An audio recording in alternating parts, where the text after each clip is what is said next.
So I have been living the bachelor life for the last week as my wife and daughter have been gallivanting around Paris. Pretty awesome. And it's been productive and relaxing. And I've dug back into, or I've caught up with some of the newer incarnations of Star Trek, which I'm loving. Um, but I'm noticing a phenomenon that is still a mystery to me. Mm, So there's certain things that happen around the house that really just bug me, and sometimes bug me to the level of like having a pretty big reaction. mm. Like it might be, oh, why can't anybody bother to close a cabinet Yeah, or something walk like away. that and walk away. The mystery though is that since I'm the only one here with my kittens and my iguana, Mm, I've noticed sometimes this still happens. mm. Why did they do this? And how?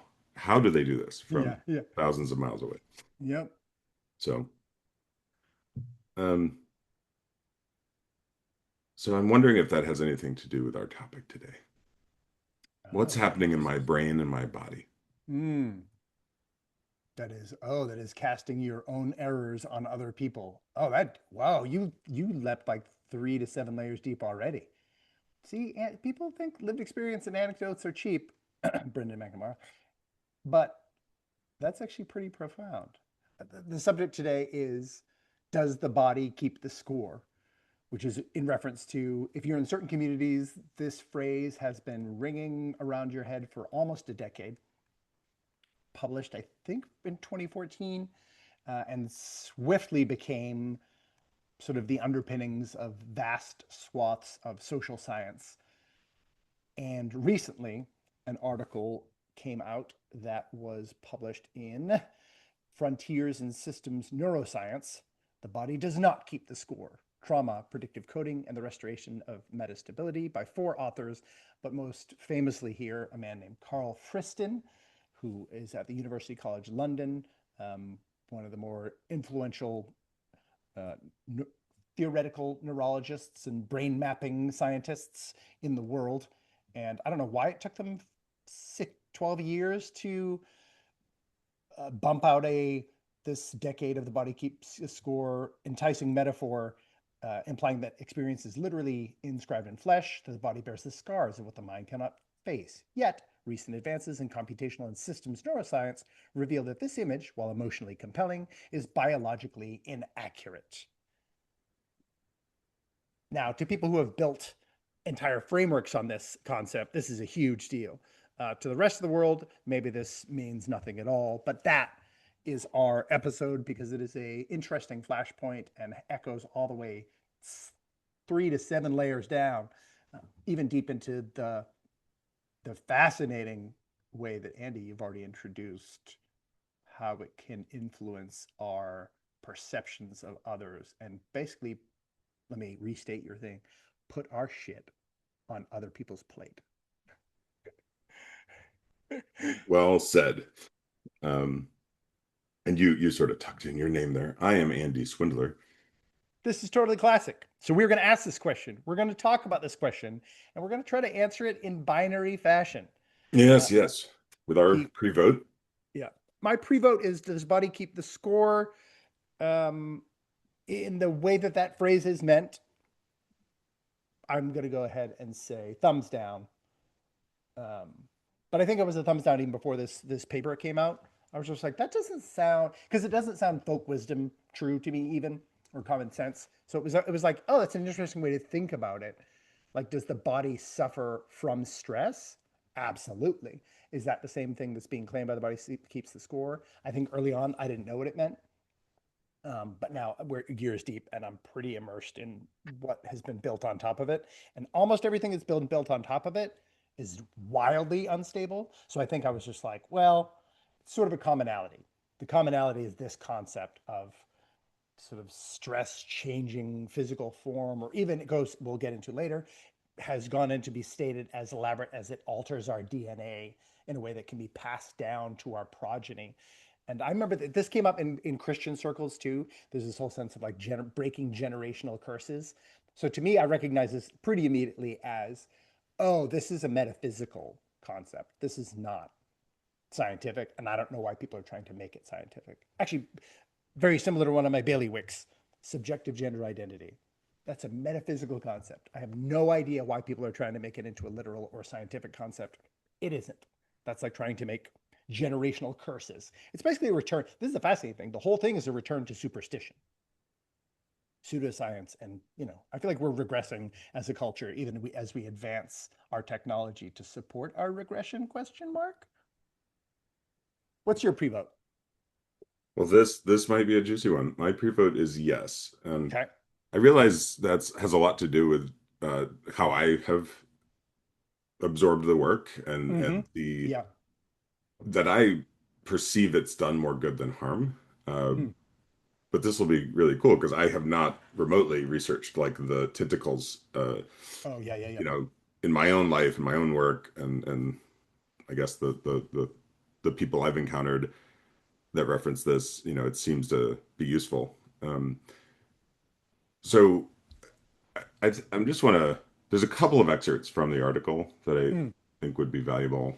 Yep. I have a funny connection to this too because I have met Stephen Kotler, the lead author. Oh. In fact, a month ago, I saw him speak again at Human Tech Week. So there he is on Oh. the right Oh. there, Stephen. Very cool. Talks a lot about flow, really kind of fast talking, well spoken dude. Mhm. And the you've sort of summarized, I think, well the basic thesis of this article. But one thing, this is a rebuttal to Bessel van der Kolk, which I've read. I've read The Body Keeps the Score a while back. Just for Yeah. context, I do not remotely consider myself an expert. I don't have like formal trauma training. And yet I Mm. realize as we're doing this episode, I'm like, oh, this is my sort of chosen pleasure reading path, if you will. Oh, for sure. Yeah, yeah, Like yeah. you referenced My Grandmother's Hands by Rosamund Van Occam. I just, went through Lisa Feldman Barrett, who I I don't know that I don't think they name her, but they talk a lot about the brain predictions, Mm. which Yeah. is like sort of the whole cornerstone of her work about Yeah. emotions. Yeah. And now I'm actually returning to, I took a break, but I'm returning to The Myth of Normal by Gabor Mate and his son Daniel. So yeah, I'm like, and I know an undercurrent for us is like, how do we reduce harm? And so Yep. obviously adjacent to that is how do we heal? And how do we heal is pretty importantly defined by what is harm, right? Yeah, yeah, yeah. In the first place. Yeah. Yeah. Well, or it goes into immediately into the metaphysical and religious realm, meaning how do we heal from our fundamental brokenness as opposed to once things take on this air of like science or pseudoscience, then you're like, oh, this means healing actual objective injury. And I think Yeah. that's what they have attempted to do. I think maybe in some ways that's where the theory went awry, was being like, oh, okay, so it's real. And people were like, right, like, oh, what is it? Misgendering is violence. Silence is violence. Like this whole thing of like, oh, we're making harm or you're being offended equal to like trauma. And my kids grow up with it too. They joke about it, but it's kind of, and they're 10 and 12. They joke about like, oh, that's trauma. Oh, all Laura backstories have trauma. Oh, she's It having a has trauma talk. become She's in a trauma. You're just like, like almost throwaway word. yeah. And that's interesting because I hadn't thought about if that's correlated to this Oh, for book. sure. Yeah. Yeah. I think it has to be. I mean, that's the underpinnings of the whole idea that like anything that you don't like, then I think it basically collided with the safetyism movement that all the hack comics made fun of, and we made fun of the hack comics for making fun of, not realizing they were pointing out something socially, civilizationally devastating. Jonathan Haidt, like, is probably the most prominent figure who Yeah. sort of criticizes this. So it seems like the two collided, where it was like now all the like helicopter, what do they call it? Helicopter moms or whatever, helicopter dads, they can now justify their own psychosis or paranoia, their hypochondria, or sort of like almost like Munchausen by proxy that they're pushing on their children by being helicopter parents, and go, see, we were justified. I was worried because if they were hurt by that, emotionally, they would then be traumatized, which means it's going to damage them forever. Their body, they're going to have cancer at higher rates and blah, blah, blah, blah. And I think it also tried to synergize like stress, high stress environments seem to produce deleterious health conditions. I don't think that's crazy, but I think they just formed a sort of wacky theory. Again, it's almost exactly kindred to this whole idea of gender identity, where it's like, if you believe something to be true, then that makes it objectively true. So then, I mean, that's which is pretty intense. Now, listen, we later on we can get if there's a nocebo effect here, meaning the more you say you have trauma, do you essentially give your brain trauma responses? Meaning, and the right because we're getting to level mental health rates, whereas we're going to have to redefine normal.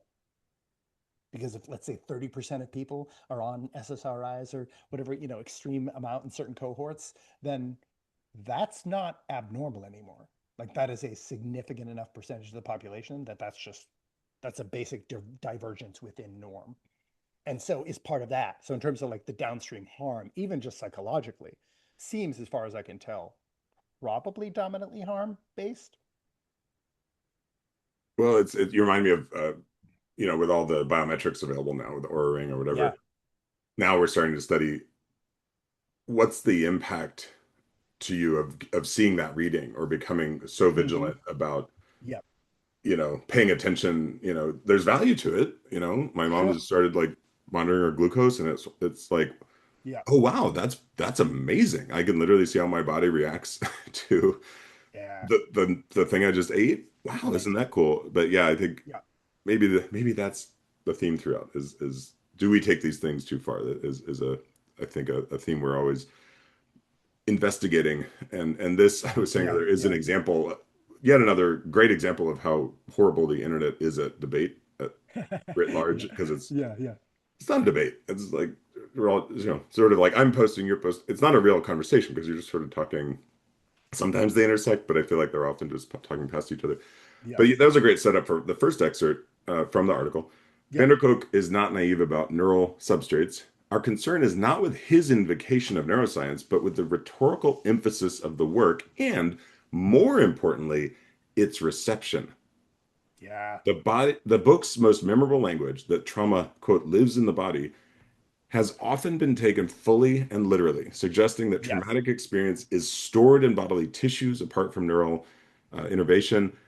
This is a reading that the metaphor invites, even if the text occasionally qualifies it. Yeah. That's well, I think that's a huge, yeah. That's an exact match to what we've talked about on this podcast probably 15 times, which Well, I is have to really investigate. I almost wish I'd asked myself this question before I started reading oh yeah, yeah, into yeah. this. It's kind of funny. I don't think I took it that literally when I first read it. Oh, Like okay. Yeah. like I don't know. That's a really I gotta think about that more. I'm like maybe in Yeah. some cases because I think I probably have referenced like, oh yeah, like this sensation here. But they reference, and some of the science gets a little over my head, but it's like they do reference like there are connections. So I think everybody's saying Yeah. it's connected, and there are certain sensations and interpretations, that Yes. exist in the body, and then it's like how the brain interprets that. Um, and it doesn't seem like Van der Kolk was like dismissing the brain and saying, "Oh, it all lives in the body," at No, all. I don't think so either. And so I don't know. I don't know. To me, it was the reason I guess I hope it did more good than harm was to just start to normalize the connection. To just because I think Hmm. so much of 20th century psychology was just about like talk therapy in the head. And so Hmm. now through all these different lenses, we're like, oh, this is more complex. And there I want to hear your Yeah. response, but then in a minute, I found one really good kind of rebuttal to the Mm. rebuttal on Yes. Instagram, Yeah, yeah, yeah. and he helped me. I don't know. I thought he wove it together in a beautiful way. But yeah, what do you think Oh, about that? nice. Yeah, well, it's interesting, like, especially, yeah, within the therapeutic schema. I think this is one of the reasons why it caught on like wildfire is for a small percentage of the population, but a very influential one. Therapy is similar to church or religion. I speak from personal experience, but I've also seen this in the literature. In personal experience, I noted I had friends who were serial dating, like trying to really date enough people until they found someone who could be a real partner. In it, I heard easily a dozen times in a year multiple people say, well, yeah, he's this, he's that, but I don't know how emotionally intelligent he is. He's not even in therapy. Or I've the one never, I is more common in my world is like, yeah, are they doing the work? doing, Which yeah, and I that, have certainly yes, said myself, and yes, oh, totally, yeah, yeah, yeah. So it's that same phenomenon. Which, when I first a couple times I heard it, I was like, I have never heard this outside of a movie about Jewish people. They're like, is she Jewish? That's all, like the Jewish mother whose first question right. in every Neil Simon dating scenario or whatever for 100 years. It's like whatever borscht belt humor. And so I was like, what a phenomenal thing that this has become like religious, even though not that many people are in therapy, nor is therapy relevant to most people. Maybe it'd be functional for you for a couple of weeks, maybe a month, maybe a couple of years. Maybe for some people, long-term care is helpful. What I liked about it is that it actually just highlights the impossibility of therapy and talk therapy being solely a function of cognition. I think this is a mistake a lot of people make. I am a person who my entire life is to pick up words, read them, figure out what that does to my body, how my body is going to stand, how my character is going to stand because he speaks in this way, which tells me if a script's good enough, how he or she, whoever I'm playing, stands based on their words, based on sentence structure. Now, bad writers can infer all sorts of things they didn't mean, but an actor's job is to draw everything out of as possible. They speak in short sentences, short clip sentences. I'm looking at pictures of Ernest Hemingway, watching Tommy Lee Jones, how he acts, right? There are physical, somatic things occurring with every sonic receipt. Your body vibrates differently with different words. Different parts of your brain are activated by different sound forms. I wrote a whole paper that I haven't published yet called The Body Keeps the Score, the music of gender, because the gen root, which roots gender, is the idea for 6,000 years, human beings in hundreds of languages now receive the sound gen or gen and know what it means. Like your body responds to gen because it's a kin related thing, which means you start thinking mother, father, uncle, like or generative AI, right? As soon as it's generative AI, we know what that means. That means it can create things, it can reproduce. So as soon as you hear gen, and this is this for branding, right? When you had to build Kogo or anything, you're like it's not just what the words mean, that's also important. It's the sound they make, it's how they feel in your body. And so talk therapy has always been a body-based therapy. The good part that I really agree with you is dancing is medicine in the same way that talking is medicine. Movement is medicine. Going for a walk, I don't like it, but it's medicine. Getting in the sun, these are things that are true. And I think in some ways people were sort of trying to colonize indigenous wisdom as they are with gender too, and then like cram it into a science thing and then smash it up like paste and then be like, this is the truth. I was like, but it's that sort of limited attention span application. So in some ways, I'm glad that they addressed it just to be like, none of y'all are being rational about this. And I do this on a daily basis and I'm trying to slow down. Same thing with gender identity, right? It was coined as a subjective sense of one's own gender, one's own sex. Cool. In no world does that constitute reality. It's just completely different layers.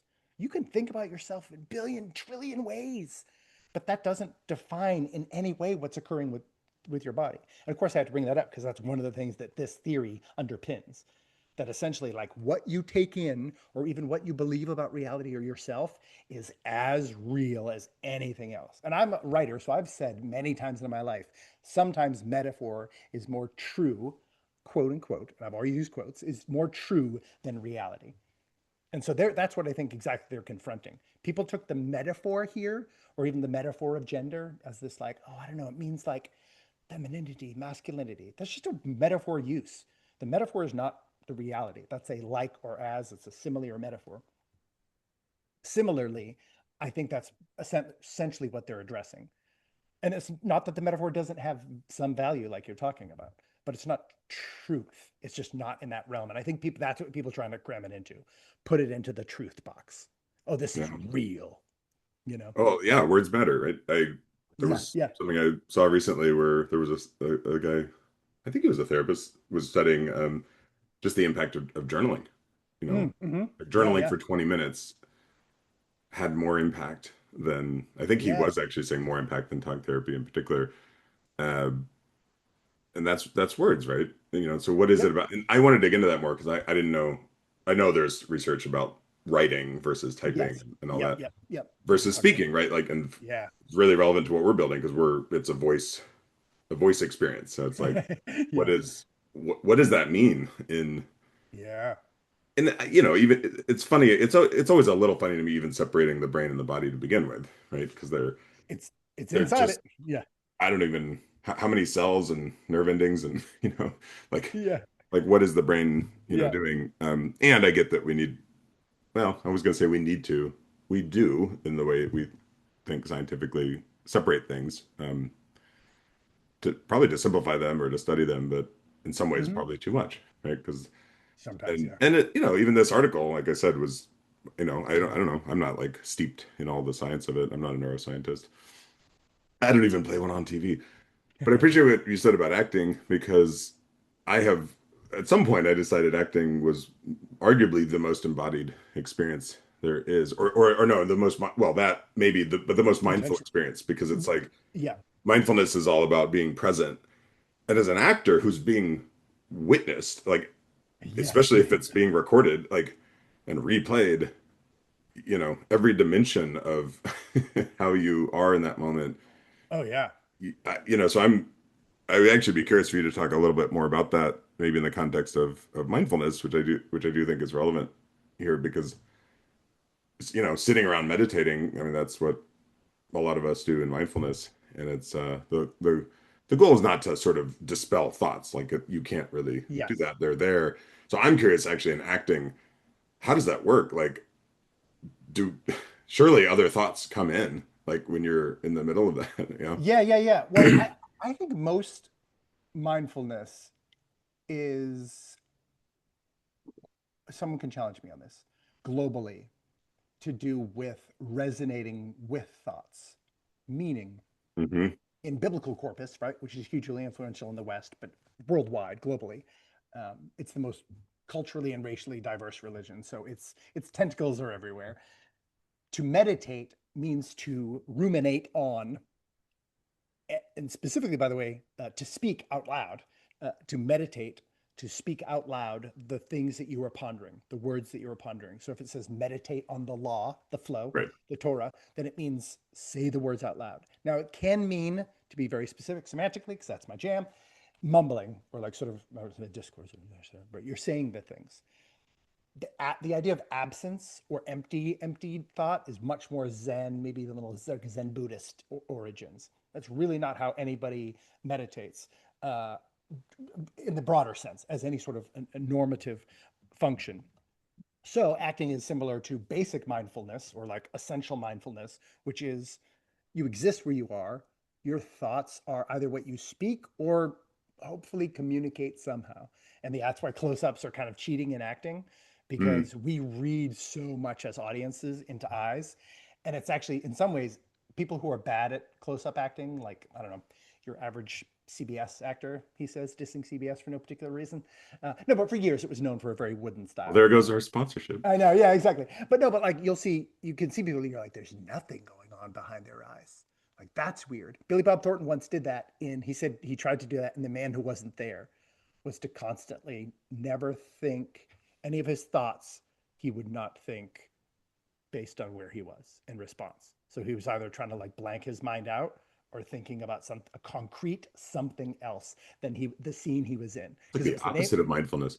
Yeah, yeah, yeah. It literally is like but in some ways, it's actually an extremely intentional mindfulness, meaning he has to be so aware of his presence in Right. order to inhabit fullness of non presence. I mean, it's pretty heady malarkey there to think about it. Yeah. So, but acting is like that, meaning if when it's in flow state, when you're actually just kind of finally just doing it, it is much more similar to the biblical adage commandment to pray without ceasing.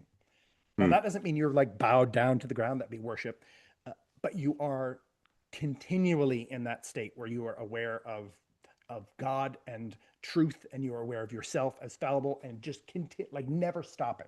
So I'm gonna never stop being mindful. So in some of my greatest acting experiences, I'm thinking as somebody else. Like the thoughts I'm deriving aren't really fully me anymore, or they're not, they're certainly atypical me. They're obviously not outside of my cognitive range, but my brain does start helping cognate things as this person would cognate. So if I'm, because I'm not highly verbal, and I play characters who are not highly verbal, which means eventually if I'm in it enough, and it doesn't always last that long. It's easier in theater actually, I think, than film.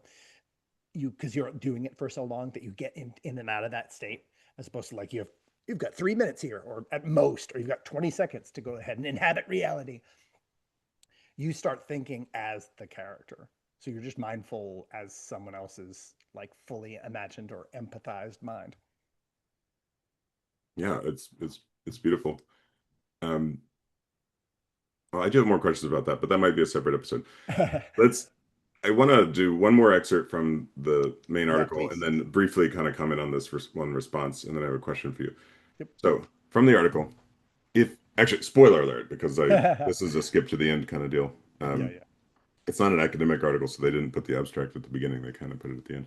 Mm-hmm. If the old story held that, quote, the body keeps the score, the emerging narrative elides somatic chauvinism. It's subtler and more hopeful. The body does not keep the score. The brain keeps predicting it. When prediction becomes too rigid, experience repeats itself, not because it is stored, but because it cannot yet be reinterpreted. Flow and other states that expand metastability offer the nervous system a chance to update its model of the world, to reassign precision where it belongs, and to rediscover safety in uncertainty. Healing, in the end, is not the erasure of what happened, but the return of movement within the Mm-hmm. mind, within the networks, within action, within life itself. I mean, that's really very beautifully said, by the way.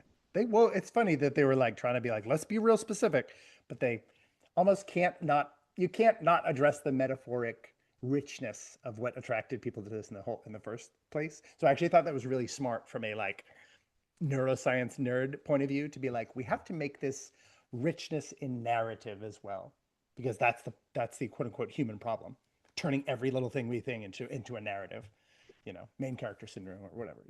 Sorry, go ahead. So, yeah, I'll do this just brief. This was a video, so these are kind of my notes from Mm, Cardin Rabin, Rabin, perhaps Rabin. His whole premise, he just said, look, this was always a metaphor. It was kind of a what like this rebuttal assumes that people took this too literally, um, yes. which they actually do kind of address in the article. So I don't. But this Yeah. is another good example of like, well, they swung that far, and I'm going to swing this far. Yeah. However, I did like it because he sort of connected the dots in a slightly different way. So, which is related to the summary, right? He said, look, Yeah. okay, so if the brain keeps us looping, that sounds a lot like being stuck. And if we're stuck, then we're being kept. I think that was, I'm paraphrasing, but that was sort of his Yes. chain of reasoning.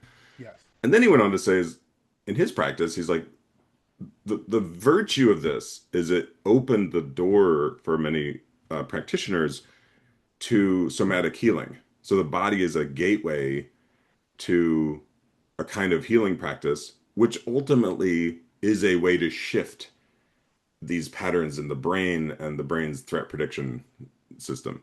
Yeah. Which so I liked it because it to me it tied it together in a slightly more constructive way than some of the other Hmm. rebuttals, which is just swinging to like as we They're wrong. lovingly do in our binary question, does Yeah. it or does it not? Come on, can't we just Yeah. simplify the Yeah. world? Yeah. Yeah. Yeah. Well, I think in some ways it's a good point to make. If it was an argument in response, it's a straw man, because you're arguing the weakest aspect of what they're saying. No one, this doesn't, this rebuttal in no way addresses somatic modalities of healing. Has nothing to do with it. The nice thing about somatic is, and this is also the problem of where this theory was taken. The theory was taken as reality fully. To say that that wasn't, I mean, Menachem literally says it's encoded in your DNA and you can pass it on to your children. So to say that it didn't occur on a massive scale, that people took it literally, is completely false. So that's incorrect completely. Are somatic healing modalities helpful? I would say almost certainly yes. Nothing new, novel, unusual about that. But what was taken, and I think you can see this too, or tell me if you've seen this. People took this theory, built things on top of it, and almost every single time, what they built pointed the finger outside of themselves.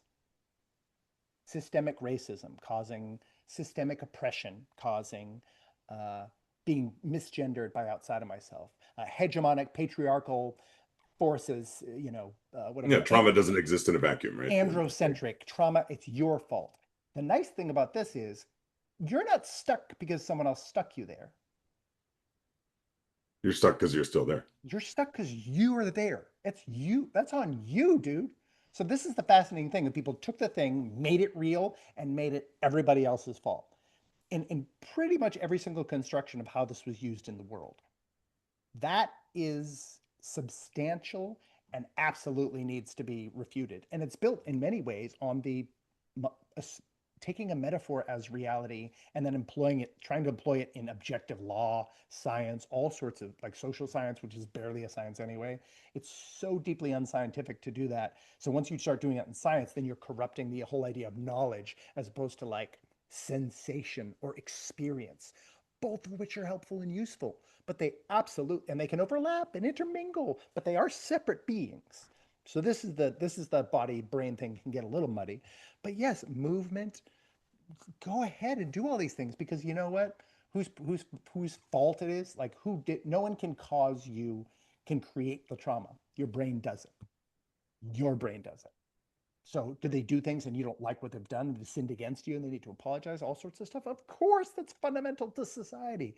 But can you get up and go for a walk? Can you go outside? Can you do something about it? It's up to you to heal it. Right. So it may be about the cost there, right? If Yeah. especially in the case of, I don't know, let's just say something like assault, where there's like a much more obvious kind of Yeah. But assault interaction. doesn't, listen, my mom has said this my whole life, so maybe I'm biased. She's like, I had to put myself into state control in my teens. My mother died at 12.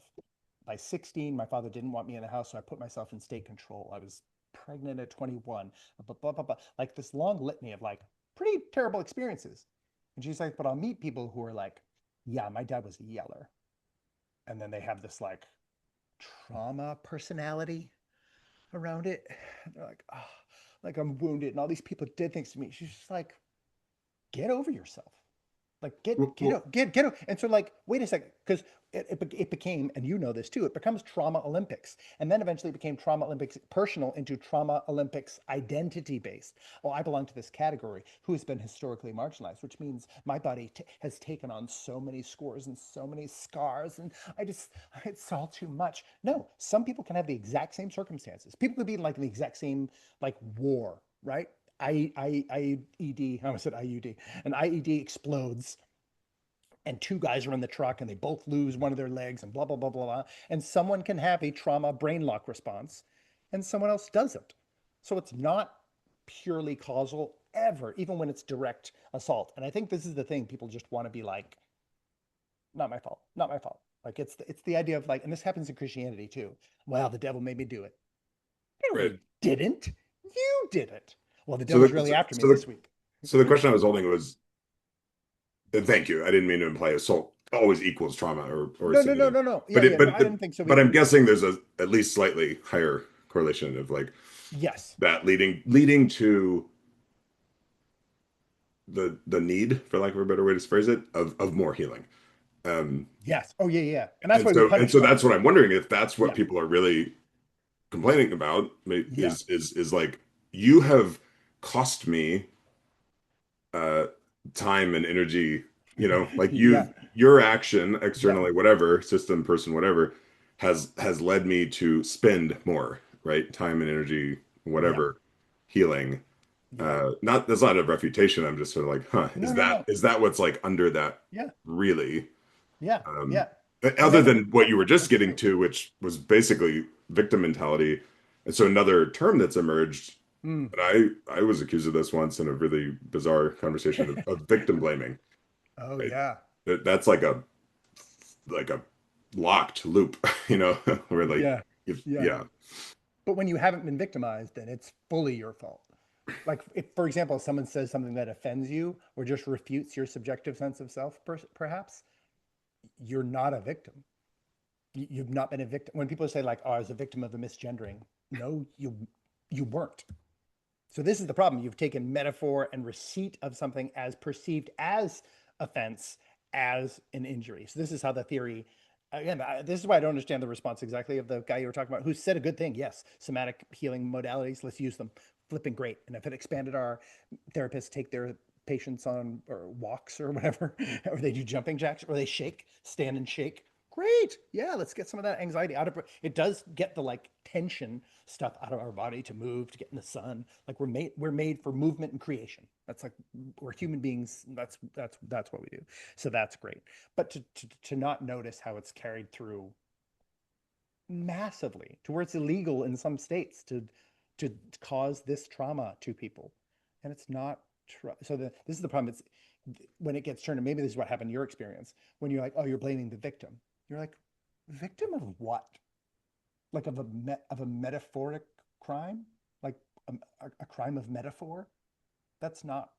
That's not. Again, you've changed harm, the definition of harm, changed the definition of violence, changed the definition of trauma, changed the definition of victim, changed the definition of oppressor. Change like once you change 15 to 20 definitions, and you're pretending it's rooted in science, which this Body Keeps the Score was constantly referenced as though it was literal. Like it's a that's a massive systemic failure to where, as people we've talked about before, you're essentially creating a society in whoever cries loudest wins. So if you cry foul the loudest, and if you're a protected identity now, because we have identity supremacy in law, then if you cry foul loud and you're a protected identity category, you're like you occupy a supremacy position. It's unassailable. So it's like white people in Jim Crow. If it's like someone said, well, that he didn't say sir at the end of his sentence, that is an offense against God. He must be beaten or hung. Like that's where we are as a society, in part because of this theory. So that's that what, doesn't lead to a lot of sovereignty and accountability. yes. And again, and the thing we've often talked about, and then just mutuality. Like, and it's this, and I hate this phrase. Oh, I hate this phrase. This is my new, it is what it is. Hurt people hurt people. Oh Oh my, what a thought stopping. Yes, of course, but we're all hurt. So then why are we even saying that? That's like saying people hurt people. You're like, I of heard an course. upgrade though. Oh, no, Healed yeah. people. Healed people heal people. Which Oh, interesting. But healed people hurt people, and hurt people heal people. Like now, it's why do all, you have to make everything more complicated? well, they're making it more complicated. Just like people and people and people. There you go. That's the People, simplest way. people, people. People. Okay, that's what happens. So that's it's this, but it's all this same recursive concept of trying to make, basically trying to make ourselves God, man. That's really all we're trying to do. To where like we decide for everybody what sin is, and and if someone sins against us, it is a violation not only of just like my preferences, it's a violation of like moral law. Like you've done something wrong, not just like in a way I do not prefer. And again, this theory, it underpins that so strongly that I don't understand being like, well, hold on, no one took this that seriously. Like that part, listen, again, 50% of what that person said sounds great. The other 50% is I don't understand what world he exists in where people haven't used this or whatever. Yeah, I think my interpretation was that, like me, maybe he was not versed in sort of how far it went. Although as a actual practitioner, yeah, I would hope he would have more responsibility to do that. But yeah, even as I was explaining there were like three layers of like, well, they said it's not stuck, but if you think about it like this way and this way and this way, then that sounds a lot like stuck. And I'm like, well, when I first heard it, it was like, Yeah, I mean, Yeah, yeah, yeah, okay. yeah, yeah. I get that, but again, Yeah, it's like assume maybe it's like I'm not taking it to the extreme, but I'm assuming that person took it too far. So I'm going to choose an argument here to sort of sound more reasonable and bring yeah, them yeah, back. yeah, yeah. Yeah. Which again, I think cognitively makes a lot of sense. I try to do that too. You try to look in the middle and go, what's true about both sides, so I can kind of chill in the middle and kind of wobble and see which is steadiest. It makes a ton of sense. But stuck, you can't just use stuck as though that explains anything, because someone can be stuck because they've been super glued in, like in a Jackass movie, they've been super glued to this toilet seat. That's completely different stuck than just like, feel like I can't break through to this thought. Like someone's can be stuck in a box in a field in a prisoner of war camp. You know what I mean? Like, so you can't just throw stuck out and be like, well, that solves everything. It's like, it's a little bit, it's the sort of thing of like, it's like a glitter bomb and run away. Because I've done this. You just go, hey, we're all friends too. And then deal with no. It's like the opposite of when people come in and go, nobody is ever right when they blank, and then run away and I won't talk about it. So it's like the positive side of that. So I appreciate that it's positive, I suppose. But like, let me just briefly list what that person, because this is great, what this person missed. Here's what's built on the fallacy of the potential fallacy. Listen, again, I'm not a neuroscientist either. Built on this fallacy of the body keeps the score. Lived experience is primary evidence. This is just an epistemological foundations. Testimony is data. Subjective apprehension as objective harm measurement. Your truth as an epistemically valid category, as opposed to just a system of self-explanation. In clinical psychology, somatic therapy frameworks, thumbs up. Trauma-informed care is universal default. Trigger warnings as medical necessity. Safe spaces as clinical intervention. Intergenerational trauma inheritance. Epigenetic oppression transmission. Adverse childhood experiences as deterministic. Minority stress theory in sociology. Intersectionality as biological harm accumulator. Oppression as an objective measurable metric. Internalized oppression as a clinical category. Microaggressions as cumulative neurological damage. Hate speech as literal violence. Disagreement as harm. Political, speech regulation justified by harm claims, hostile environment legal frameworks, disability extensions to identity stress, institutional trauma informed policy mandates, reparation arguments grounded in biological transmission, DEI frameworks premised on measurable oppression load that relates to Arlene Geronimus, gender and identity, experience gender overriding biological gender, gender affirming care urgency justified specifically, concretely by minority stress harm, detransition harm frameworks, and social contagion dismissed as invalidating. That's just a compiled in half an hour list of all the things that are built on this across vast schema. So that's the only problem I would say with the glitter bomb is Well, that's a what's wrong with all that? that's a lot of stuff. Well, Well, maybe you might have answered a question I was going to ask, which is well, like why now? Like why did this article strike this chord? Surely there have been other rebuttals to this in the last 12 years. I don't know. That's the scary thing, man. Is if you look at like the rebuttals to minority stress theory are slim to none. There Mm, is especially in the social sciences, again, people can research this for themselves. I believe the average, it fluctuates from like 29, 30% to about 70 something percent, but the average, somewhere around 49, just under half of social science publications were unable to be reproduced. mm. So what we have is we have a field where it's a coin flip whether it means a damn thing. Well, That's and horrible. neuroscience is evolving, right? They Yep. reference that. They admit that. They're like, Yep. this is based on new.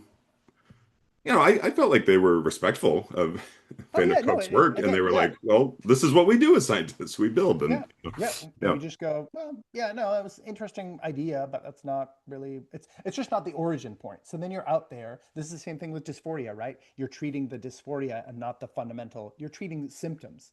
But again, this is corporate capture. Why would you ever heal a disease when you can charge for healing the symptoms forever? right, This is the therapy problem. Listen, I'm on a biologic right now, which all it does is suppress the symptoms. It doesn't heal and it costs $20,000 a pop every 2 months. Thank you, insurance that sucks, but still, whatever. I'm happy to have it because I can't afford it. So this, this is a, right. this is a terrible system.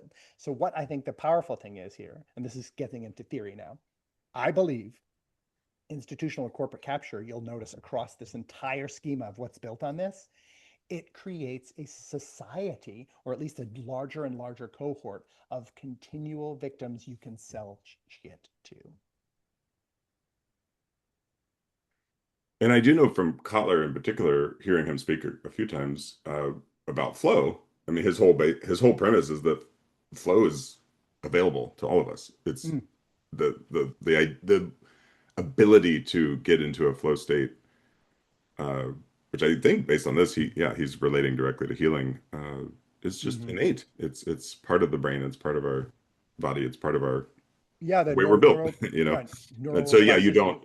So I think refreshingly, yeah, he's not like, oh, we need a pill. He's just like, I mean, yes, of course he has his own, you know, Yeah. whatever he's selling, but like it's about learning to do this, I think, legitimately.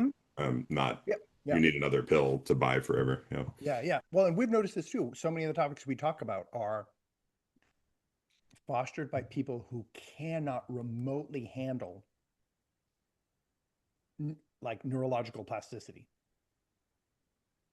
Like we play with the binary and sort of like, yeah, we can try it, we can play with it. It's a useful tool on off something, yes, no something, but it's not like reality that if anyone refutes, they're bad, they're phobic, they're hateful, they're whatever. They're just like, what are you taught? What world are you living in? Where you have it so all figured out that you're always right, and you're so always right that if someone attacks you, then that means they sort of hate your category. What, like that is such, it's such an insane over explosion of just basic. My theory is you you're so non-neurally plastic. I think for most people, intentionally, they've chosen that as a path, or maybe even created it through their nocebo effect of like, oh, this is, I've experienced trauma and they've noticed this is how trauma people act, or maybe it's just their imagination, like an actor, of what a trauma person would be like, just overreacting to everything. And then they just live that. And eventually, because they have such rigidity of like, no, to go outside of it is super dangerous. It's like, it's hell outside. It's hell to be outside of my cohort. If you're in MAGA or whatever, right? Whatever cohort they're vilifying, like that would be like being a demon, like being evil, like you'd be like a zombie horde. And so you create this like complete instability. And again, I argue with folks like that all the time. And I'm just like, getting them to shift from discipline to discipline, to like pull in cross discipline analysis, or okay, well, take that problem outside of yourself and look at it from this. That people are like, what? No, no, no, no. They sort of, people who I don't know what they're, whether they have any actual trauma at all, nor would I would be able to prove that they do, nor would they be able to prove that they do, without like like neurological scans, are responding with just zero plasticity. I shouldn't say zero. That's not fair. Limited or hardly any plasticity whatsoever. And you've seen that in your own circles, that if you bring something up that's not what everyone else is already thinking, or that they think everyone's thinking, it's like the swift hand of out, out, ye foul demon. I see it in myself. I don't know. Oh, I don't yeah. know how the true this is for you, but I mean that's the number one thing I've chosen to observe this last week is like how am Mm, I reacting? I've reduced like mm. two, temporarily removed the two biggest and most lovable pieces of stimuli in my life, Oh, yeah, yeah, yeah. two human beings, you Yeah. know, and so that's a really interesting scientific experiment. Mm-hmm. How do I react to what's left? Right? Mm-hmm. Okay, I do have two kittens. That's its own universe, but Hmm. maybe this is why I've had an iguana for 27 years, because I Yeah. mean, and this is its own adjacent hilarious thing because people still reference like the reptilian brainstem. And it was helpful reading Lisa Feldman Barrett, especially because she has a whole chapter about animals. And she's like, well, Mm, they don't really contain the brain that to have emotions in the way that we think about them. mm-hmm. And I think that there is a stuckness there. Like we are Yeah. designed to hold on to things. It's like our brains are so big and so amazing. But I think compared to a lot of animals, there's a real danger there because our brains also have this Oh, yeah. incredible capacity to, I don't know, maybe the brain keeps the score. There's a whole There you go. Yeah, that's yeah, I'm sure somebody's like published that. But I notice I'm reactive. I mean, this is my number one. I think this is the thing that's actually attracted me to this body of Mm. work. Yeah, And I'm yeah. not somebody who can point to some huge trauma in my life, some Yeah, yeah, obvious yeah. thing, you know? External products. Yeah. Yeah, and any further any lens through like my Yeah. upbringing, I do not pass any check boxes in the woke, lens. I don't, it's like, and yet I'm reactive. Now, it was interesting going to Resmaa Menakem's work because Mm. he basically is like, well, here's black trauma, here's white trauma, and here's police trauma. And it was like, oh, okay, got it. So yeah, as a white man in America, I've had this training. I have my ancestors. I have, like to have enslaved people is its own kind of trauma because you're working against like I don't want to say the natural order because it's so damn common. Seems pretty natural, but it's like Yeah. against, I don't know, I guess what we would consider the care ethic or the loving order of caring for people. But uh anyway, it's just so I'm really in this inquiry of like, and what I've come to is, yeah, I've studied mindfulness and I've meditated on and off for 11 years. I mean, I've studied so much. I've explored a lot of modalities. Um, Yeah. I haven't gone deep into psychedelics as a medicine. I mean, I've done it Mm. recreationally, but I'm really Hmm. curious about that. And I guess that's where Vanderkolk and some folks are going now. And the Yeah. fact that that is becoming decriminalized enough to study it is, I think, really appealing. That we, Yeah. because there's evidence that like psilocybin can rewire the brain in a much more timely fashion than a lot of other modalities. Yeah. Yeah. Yeah. Instant. But the one I really get come back to, I think I referenced this before we got on, was what can I do? Some of it just boils down to like, how can I take good care of myself? How Mm-hmm. can I, like, you know, I remember hearing somebody say this in a seminar years ago, and she's like, "Does anybody in this room not really know what you should be doing to be healthy?" And yet there's like a whatever 15 billion or whatever dollar health industry. And she's like, Yeah. To "Do you tell you really what to do. not know what you should be eating, what your body needs? Do you not know that you should exercise for 30, whatever?" Yeah. Um, so that's my current inquiry is what can I do to stabilize myself and my nervous Hmm. system to become less reactive? I think that's my Yeah. curiosity. It is. Yeah. Well, it is interesting. Well, and it pursues the idea of like uh, moralizing reactivity is interesting. Like like why modulate reactivity? Well, yeah, I didn't finish that thought about my iguana Yeah. because Yeah. Yeah. Yeah. every time I pick, she's like 130 years old in human years. I mean, she's Oh off my God. every scale. I mean, we usually say Oh my 15 to gosh. 20 years, and I'm like, the vet's just like, keep doing what you're doing. So I'm like, okay, I don't. Yeah. Again, though, I've localized my expertise. I'm like, I don't claim to be an Yeah. expert in iguanas. I claim to be an expert in this This iguana, yes, yes, yes, yes. This which iguana. is Yeah, yeah, important. yeah. But every time I pick her up, she has a reaction. Hmm. She just goes, that's my Phaedrus impersonation. You know Phaedrus, you lived with her. I do. But your wife was with me when I got her. Um, it's been very helpful to understand that that's just a physiological reaction she's having, Hmm. and she's not going to hate me 5 minutes later. Oh gosh, yeah. You know, Who knows if it's even coded in as a pattern? Like it's just response, yeah. like response. And then the fascinating thing becomes how do we moralize response? Like what do we go? This is better. This is worse. This is more.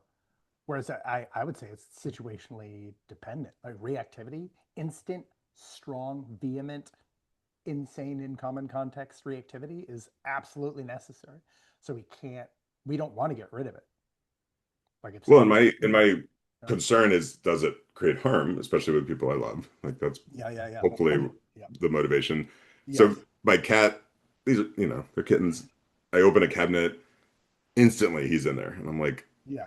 and I had a big negative reaction and yanked him out of there. Yeah. And then of course I'm like, oh damn, I should really be kinder to my cat. But guess what? He thought I was playing. Oh, for sure. He's Yeah. just like, Yeah. oh yeah, yeah, let's do it again. Yeah, it's gonna gnaw on you. Yeah. Well, this is again, this is that we how much have we programmed in this couple generations of helicopter parenting? This idea of like intense reactivity. Again, it's based on the same idea. Oh no, if I scream at my children, they're gonna have long-term harm and it's gonna be in their body and they're gonna give it to their children and you can pass on learned behaviors because you watch someone do it and you look around and do it. But like, so have you seen what animals do to other animals? Like they they literally you'll watch a mom or a dad cat or whatever in the jungle like slap its child and the child rolls across the flipping forest floor. Like, so you didn't do that. So in some ways you're actually so underreactive as to be useless. Like not there, not Yeah, even yeah, engaging yeah. in a it's meaningful it's way. it's Yeah. a form, it's a strange form of neutering, like response, as opposed to, I don't know, wouldn't it be great for a child even to see what happens when you drive people past the breaking point? I've occasionally screamed at my kids so loud I've had to apologize to them. I've occasionally screamed at them the same level of loudness, and nor I have no impetus to apologize whatsoever. I was like, they need to know that they keep doing repetitive behaviors, which in some way do this, and this to people. People like myself are going to have enormous reactions. And when I'm like, all right, this is a great teaching moment. And if you say the wrong thing, in the wrong place, you might get punched in the face. Sometimes you can say the right thing and get punched in the face. You have to learn those reactivity. Strong reactivity is not de facto evidence that you have done anything wrong. And I think this is part of the problem. You have a generation of kids who are like, well, my parents never yelled at me. Why is this person being like, that's stupid? That person hates me and they're mean and they're bad. Now we have adults walking around like that. Like, what in the heck, dude? That's crazy. Like, strong reactivity is normal. It's it's normal. It's how we process life. What sort of isn't this when people go eat, pray, love? You go to Italy and people are screaming at each other one moment and kissing the next and throwing wine glass. Like, that's just another way of being. So if you scream at someone, if you hey, every once in a while, if you punch a wall, we need this. And I would say men need it more than women because it's kind of one of the reasons we're useful to die because we don't create more humans, so we're just less important. You need it. If someone breaks into your house, sure, you can then be like, I'm going to stay really calm so they don't get reactive and they don't start hurting people. Or you become immediately strongly reactive, and the person who sought to do you harm, you must harm them because harm is not bad. Let me say that again. Harm is not bad. Harm can be bad, but it's a fallacy of composition to say that harm is bad.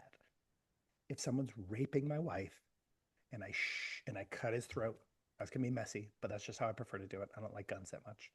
If I slice his throat and then he dies there and I pull him out of my wife, I've caused harm. Was that bad harm? Was there anything that I should go, gosh, I really sort of overreacted there? No. What is wrong with you? No. Like, this is just a necessary part of human existence. I think, again, because you can charge people for this stuff and you can breed generations of people who won't do anything when you victimize them. Great. That really works out for totalitarianism. Like, so then what a strange thing. Like, but again, I think even that sense of like, I don't want to be improperly reactive. Yes, absolutely. Of course. We're all trying to control our impulses, hopefully, to some degree. But then And to be it's accountable to the impact in some yeah, way. yeah. Like Well, no, no, understand. but no, no, I would say no. We're not there. We're not accountable for the impact. We're accountable for the errors we've made. So let's say you Mm. overreact completely properly, and the person is like, that really hurt my feelings so bad. Like, so what? You know what I mean? Now you can love that person or whatever, but then, but the idea you then have to correct the behavior that causes that response, not true. And I think some of that is built on the same framework of the body keeping the score. Because it's like, oh no, I'm doing long-term damage to them by making them feel bad. No, you could be. It's equally possible. You have just helped them heal for the rest of their lives by causing them harm. Well, one adjacent thought in there is I've come to Mm. understand that in the category of like sexual abuse, that Mm. the terminology is preferred now to say survivor rather than victim.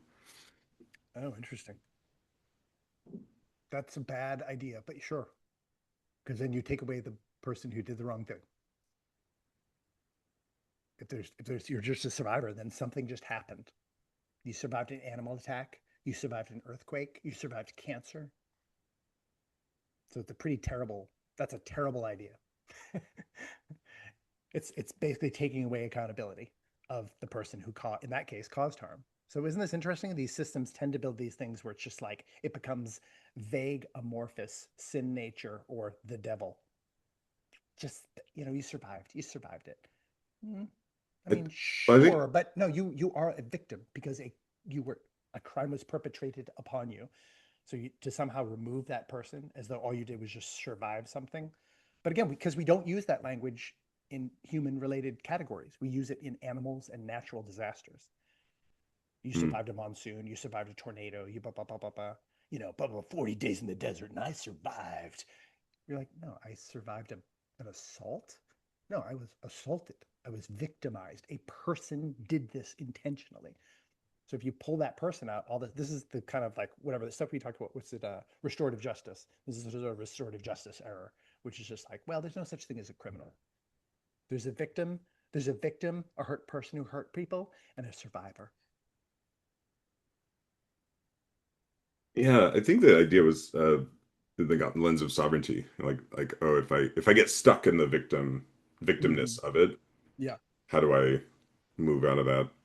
But I hear what you're saying. My experience with restorative justice, actually sitting in the legal restorative justice circles here, is that uh, you never, absolutely never lost sight. I'm glad I saw RJ through the legal lens, and Chicago is Oh, one of the places where I think yeah. it's the experiment is sort of more, I don't know, it's been around one of the longest. Yeah. Yeah. Modeled after, I think, Red Hook in New York. Uh, but you're sitting in circle, but you're never losing sight of what happened and who perpetrated, and you're just you're just stretching it out a little more and doing it in a more relational way than the sort of courtroom power Mm-hmm. structures. Yeah. And then you Yeah. end up with theoretically something that's more healing and generative. Uh, but there's still oh God, what do we call it? Oh, it's been so long. Anyway, there's like still like okay, here's all the like, especially because these are not applied to like violent crimes. These are like pretty minor offenses, just as an Okay. initial experiment. Yeah. So something in the order of community service, but it's like the whole point is to learn something about them so the community service bends towards something that may be generative in their life, right? And not just like, oh, you're gonna, I don't know.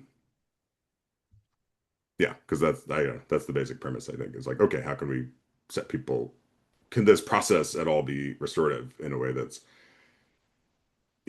obvious, primarily restoring the victim or person who was perpetrated against, but also restoring like the perpetrator, like and Yeah, maybe candidate. that's Yeah, that's that's what I keep seeing. The focus seems to be much more on the perpetrator in terms of public discussion on it, but maybe that's because what they consider that the novel portion of the outcome or I the think that's a really good way to put it, because yes, and so I could so see they why that would talk. be like over-indexed, because it's like, oh, this is, yeah, I love the way you said it. That's the novel thing, and I've heard that criticism.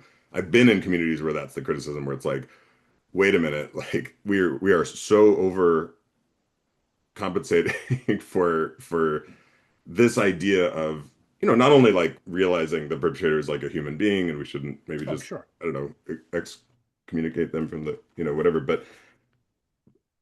uh but here's where it ties back into our topic today, is Mm, is mm. that uh in a world where the body keeps the score, you look at everything through every behavior through the lens of like, well, what was the trauma that could have possibly led them to have done such a thing. Yeah, that is wild. That's again, this is the silliness of hurt people hurt people. You're just like, no, hurt people also go on to heal people forever. So no, so the hurt people who decided to hurt people decided to hurt people. That's them. Like it cannot be anyone's fault. You may like, oh, some situations produce higher recurrence, right? People, abusive households tend to produce a higher rate of abusers, but it's not causal. That's correlational. So then this is the wild thing of making it. It's and so it tends to it's weird. It vilifies harm, but at the same time, the cohort that's elevating it tends to be the most harm sensitive cohort on the planet. So that, you know what I mean? It's a weird, it's a some part of it that's happening is a game. And this was used to play a game with all of society, like a civilizational level game. So one question I have is if people took it this literally, that it's in the body, Hmm. wouldn't we hear accounts of people trying to like cut this out, literally like with a knife and saying, "Oh, this is where this trauma lives. I'm cutting it out." Yes. Maybe, Yeah. maybe we Well, have. I don't know. oh, we have. We absolutely have. People call it gender affirming care. That's literally what people are doing. They're like, this penis is the source of my trauma. And so they have it chopped off. These breasts are the source of my trauma. And they have them chopped off. So they have literally carried this through. And people call it affirming one's sex, which doesn't really make any sense. But um, Are there other examples, like other categories of trauma I mean, self that you cutting, know? cutting, self harm. Yep. Cutting, cutting is a massive phenomenon. You could probably, yeah. Now, whether they're doing it specifically from this motivation, I don't know. Gender affirming care is the only one that we know is specifically built on this exact premise, Yeah. which is like the parts of your body that are the essentially your triggers, right? It's triggering your trauma, it's triggering your dysphoria. Even if you haven't been diagnosed with trauma, you're self-diagnosing with trauma. You're your own WebMD, and then you say, "Well, if I get rid of this, I have to get rid of this part of my body because this is where my trauma is stored is in my penis. So I'm going to have that just chopped up, flipped inside out. I never have to see it again." And there are people who've done it with limbs too, where they're like, this limb is not mine. So they've essentially Hmm. just placed the trauma in the limb and they've elective limb removal. Now, that rarely happens, but it has happened. It's very similar to gender affirming care in that way. So yeah, that's the most concrete example, and it set our whole society on fire. Meaning, like, people are like, "You're trying to kill these kids," and they're like, "You're trying to mutilate these kids," and that's basically our social argument at the moment. Well, I imagine if you were leading this, well, just so people know, we alternate who comes up with the questions, and I don't know if it's leading, but in some Yeah, ways it is, or it turns into an sure. interview or whatever. But Yeah, a somebody little bit. poses the question, so I pose this question. Yeah, But typically, I think when you pose a question, you start with the linguistic analysis, yep. which I want to do at the end here because I do think it's Mm. relevant, and we touched on it in various ways. But these Hmm. three words are important, right? Body, keep, and score. That's very Yeah, that's yeah, yeah. basically what we're Hmm. asking about. And we talked a little bit about, the body as distinct from the brain and how Hmm. Yeah, that just seems like I get it in a way, but it's also not like true scientifically. And then keep, and this I think is maybe the biggest source of controversy. Like, what is the word?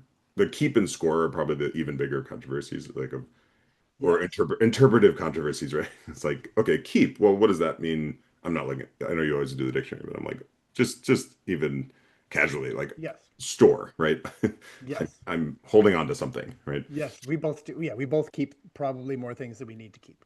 Yeah, true. Yeah. Uh, and then score. I don't know, evidence, records in the popular Yeah. vernacular, receipts these days. Oh yeah, I guess score for me is always just like 5 to 4. It's like a sports, probably a sports usage, I guess. Mm, yeah. Although I've used it in my piece to mean score as in like musical composition, but I don't think that's how it's meant in Body Keeps the Score. It's Body Keeps the Tally. The Yeah, tally's no, like yeah, I'm sure you're absolutely five right five about to that. four, 7 to 8, blah blah blah That blah. that's how Yeah. not non-sporty I am. Well, I know So that's just that's that's just my cultural reference. Well, well, but this is that's yeah. even more interesting if that's true, because Yes, then like it built in is this, I us mean, versus them. competitive, Yeah. right? Yeah. And how many Hmm. did I score? Yeah, versus well, the intersectionality. Remember there was those websites you could look up your own intersectional oppression score? That Oh, I was like designed one. I like yeah. wrote a thing. Okay. So that I'm one of is those websites. yes. So that is like a Body Keeps the Score scorecard, score sheet. And you're like, Right. look how traumatized my body is by virtue of inheriting this trauma intergenerationally. I win. I have the I most. got a super low score. It was really pissing me off. Yeah. Yeah, it's too bad. Well, luckily it was all bullshit anyway. So I would say this is the interesting thing. This is why the brain body distinction matters because the body and not I is being used. I keep the score. That's body, that's brain, that's everything. And that's pretty true. I keep score. It's me. But isn't this interesting? Well, no, it's just my body's doing it. I can't control it. It's not me. It's again, it's putting it responsibility off yourself. Well, my brain just makes me do it. No, that's not what they're saying either. They're saying if you're stuck in patterns, then you're failing to resolve an error in pattern recognition. That's on you, dude. If you need help doing it, hey, holler out, let us know. But that's you. So I think that's why the body brain distinction still does matter because there's already a body I. But again, this is why this is gender identity related. I am not my gender identity says I am not my embodied self. My body is separate from me-ness. So my sense of myself is my true self. Myself, my embodied self, not myself. So that's why this is how this body thing penetrated all sorts of society. And then this is also like why the body distinction is being made because it says just like whatever. So like I have someone if they believe this, they're like I have intergenerational male trauma because I'm a son of a son of a son of a son. But that's my bodily gender. But my real gender is not that because I don't, and I think this is part of the reality, by the way. I don't want to inherit generations of patriarchal trauma or patriarchal harm production. So I would like to step out of maleness and be like, that's just my body. That's not me. I don't want that score to be had anymore. I mean, I think, honestly, I think this thesis has helped frighten people into somatic disassociation more than it's helped people settle into like somatic presence. But that's just because I'm not witnessing direct inhabitation of either one. I'm just watching the one that's gone the farthest in society in a way that was novel, meaning people have always taken walks when they're sad. People go for a run. People dance when they're mad. Like we've always done that. So the only novel production of this theory seems to be making people put their bodies far, far away from themselves.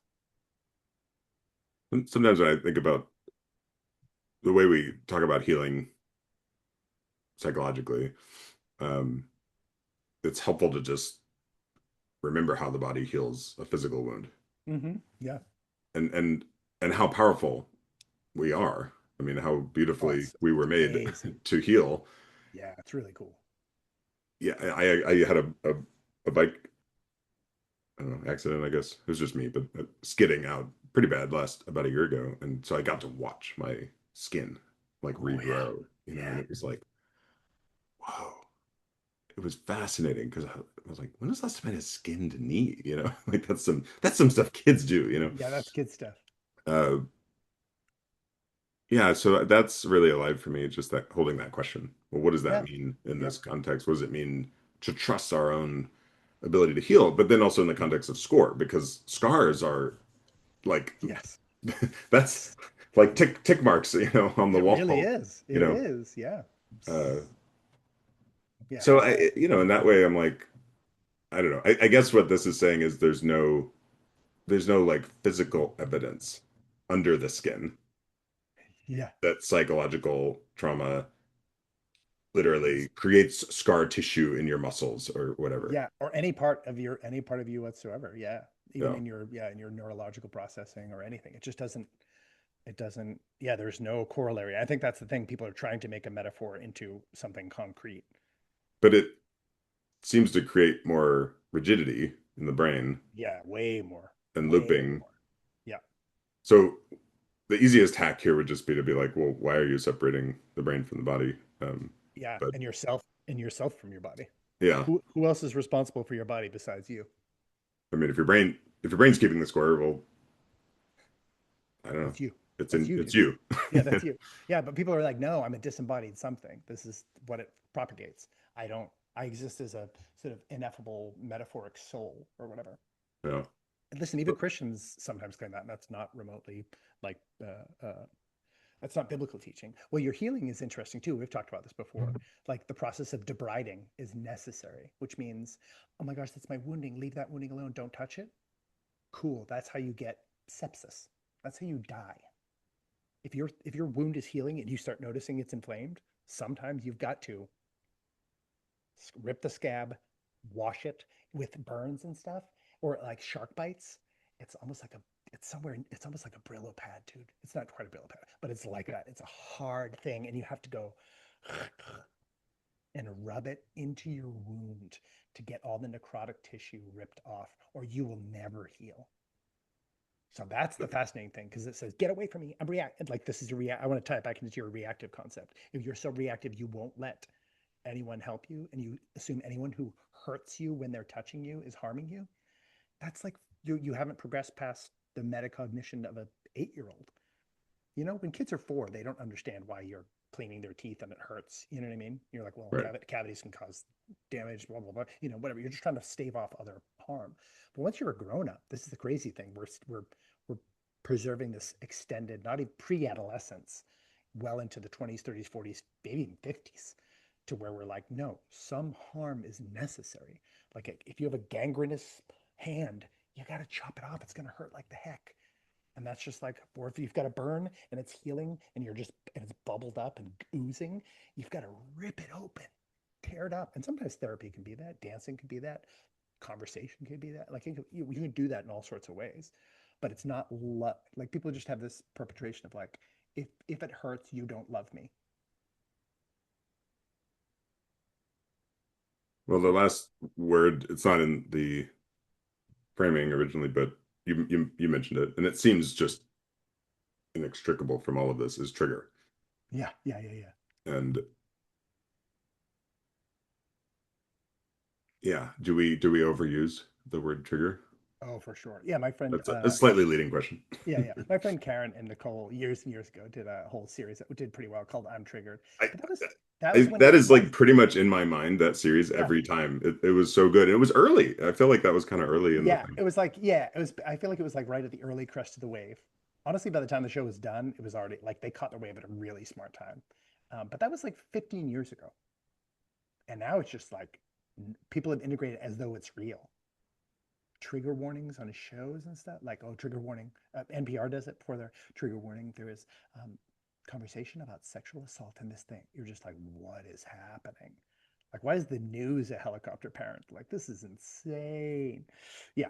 So it's very similar, where it's just like, well, because again, they bought into this lie that like, if someone experiences something negative that to them, according to their subjective evaluation, I'm hurting them. Like that's it's maybe beyond metaphor, me like kind of stabbing them with a little needle or something. You're just like, what are you talking about? I mean, so in some Well, ways, again, this is where it carried way too far for this is a pretty similar amount of time, right? 2014. It's right around the time Triggered was getting going. Coincidence? I think not. well, Peter's my iguana is coming up a lot in this episode, and she's had this growth on her back for I don't know a while now, several weeks, and I hadn't taken her to the vet in like 10 years because, like I said, last time he was just like, Yep. keep doing what you're doing. But to your point, I'm like, okay, this is not going away. It's not healing. It's not Yeah. changing. It could be something, worse than, I don't know, I imagine like cancer. So I finally take her to the vet. And I mean, this vet is hilariously young. I'm like, my iguana might be older than you. Oh, Um, hilarious. but so I'm now giving her uh, antibiotic shots, which Mm-hmm. in itself is a novel experience, like giving Yeah. because the way you give shots to a reptile is fascinating because you have to go between their scales. Um, but not only do I, not love needles, but it can be hard to hurt Mm. something or somebody you love, Mm-hmm. even when you know they need it. It's needed. Yeah. Oh, for sure. Yeah. But the sad thing is like we're building a system by which we discourage like doing that hard thing, which is like, and then the weird thing is because that impulse doesn't go away, it's gone into all these weird corrections where like you're not supposed to speak this way, you're not supposed to say these words. So we've actually become a far more rigorous policer of harm across thousands of metrics we can't prove, while we don't really like let's say speaking the truth. Let's say something was genuinely true and it hurt somebody, like that has been vilified. So we've taken away our best medicine and then we're trying to replace it with like 1,000 new medicines that are all worse. Because yes, it is hard. And actually, I think it should be have some degree of difficulty for you to be like, oof, this is going to hurt. I'm going to do it anyway because it's the right thing to do. Oof. There's a metaphor there with Petrus's growth. Yeah. Like this could kill you. This could kill you, homie. This could So keep you from growing. You know, yeah. So your growth sis, could keep you from growing. yeah, this might be a cyst, sis. All right, brother. I think we solved the world. I think we did. I think we did. We've thoroughly unpacked this one. Yeah. Um, What is your post vote? My oh, post I vote. think I'm I gonna forgot vote. to hold up my. Oh, hey, there's I your. usually Oh, listen to books, but I did have an actual visual aid. I forgot to hold up earlier. So. nice. I'm gonna stay. I'm stuck with thumbs down. I am at least drifting to the semi-useless place in the middle, um, which we probably should have never introduced. I think I got the most stuck on score. I think that was helpful to Mm-hmm. reorient around Yeah. that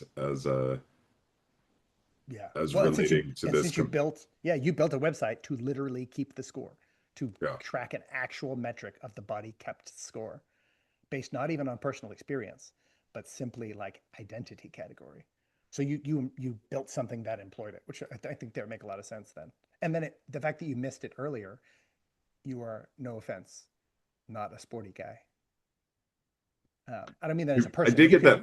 I You think can you were use your there when I got platform. that fortune cookie though that said you like competitive sports. Yes, one of the greatest slash worst ones ever. But yeah, but no, but like so for you not to take that as like, oh, this is like a score, like blah blah blah versus blah blah blah as a inference. You're like, I don't inhabit that world, so why would I even think about that? Also, kind of makes sense. Right. I got a new one. I'm gonna do Oh a no, quarter. a quarter down. I I mean, can't. in I a can't. binary system, just so you know, that's a thumbs down.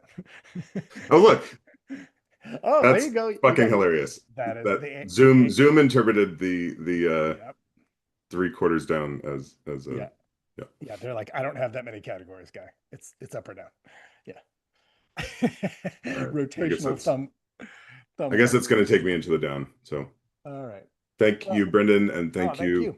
authors and Peanut Gallery for helping me Yeah, expand my knowledge and hopefully my healing. absolutely. Thank you for helping me heal, man. Love you. Love you.